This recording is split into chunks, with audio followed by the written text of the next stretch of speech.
Que chama a atenção para que o Michel nos traz de informação. Nesse momento, Israel amplia a incursão terrestre em território libanês.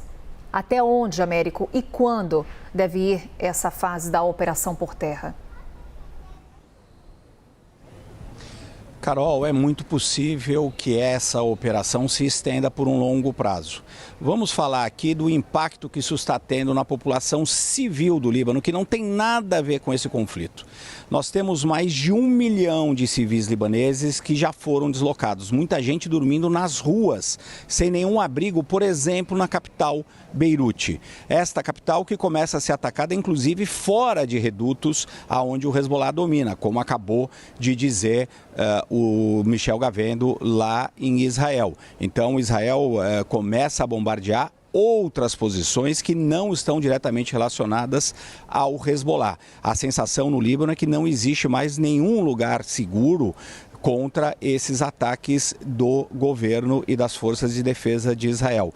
E nós temos já mais mortos nessas 2 semanas de ataques israelenses no Líbano do que tivemos na guerra entre o Hezbollah e Israel em 2006. Então, a devastação já é bastante grande, o impacto na população civil também é muito grande. E nós estamos assistindo aqui uma repetição até certo ponto do que aconteceu na faixa de Gaza, que começou também com bombardeios israelenses contra as posições do Hamas, o grupo responsável pelo início da guerra, um grupo que é considerado terrorista por muitos países e que cometeu todas aquelas atrocidades no dia 7 de outubro. Mas o que aconteceu na sequência foram os ataques israelenses por avião, por ataques aéreos com mísseis, depois uma invasão que já dura mais de um ano, ou quase um ano, perdão, vai ser completado agora dia 7 de outubro, semana que vem, um ano das operações israelenses na faixa de Gaza, com uma devastação muito grande naquele terreno.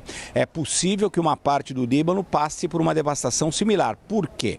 Porque o objetivo de Israel é destruir as capacidades militares do Hezbollah, um grupo que é mais forte ainda do que o Hamas, e usa táticas similares ao que o grupo palestino usou e continua usando, infelizmente, na faixa de Gaza. Então nós estamos falando de túneis subterrâneos, de muitos depósitos de armamentos e de muitos militantes dispostos a combater o exército israelense. Por isso, essa invasão terrestre, Israel já convocou pelo menos mais uma unidade, cerca de 10 mil homens para participar dessa invasão no sul do Líbano. Então nós vamos ter ainda, infelizmente, muito mais combates, muito mais destruição.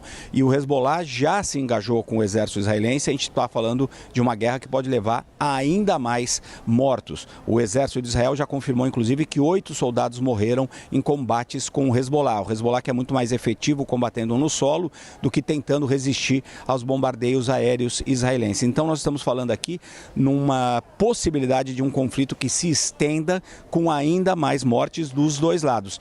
E para complicar ainda mais, nós tivemos, obviamente, esta semana, o Irã atacando Israel com o lançamento de mais de cerca de 200 mísseis balísticos e mísseis de cruzeiro contra o território israelense, e certamente Israel vai revidar essa agressão nos próximos dias. Nós estamos falando de um conflito que já se expande pelo Oriente Médio e, infelizmente, teremos mais mortes e mais sofrimentos, especialmente da população civil. Infelizmente, Américo, esse é o cenário no Oriente Médio, lembrando que nesse momento, o governo brasileiro tem um avião em Lisboa, aguardando autorização para pousar em Beirute, para repatriar um primeiro grupo de brasileiros que estão no Líbano e querem sair de lá.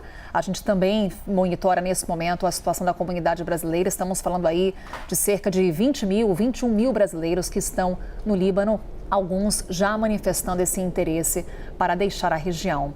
Américo Martins, obrigada pelas informações, pela análise.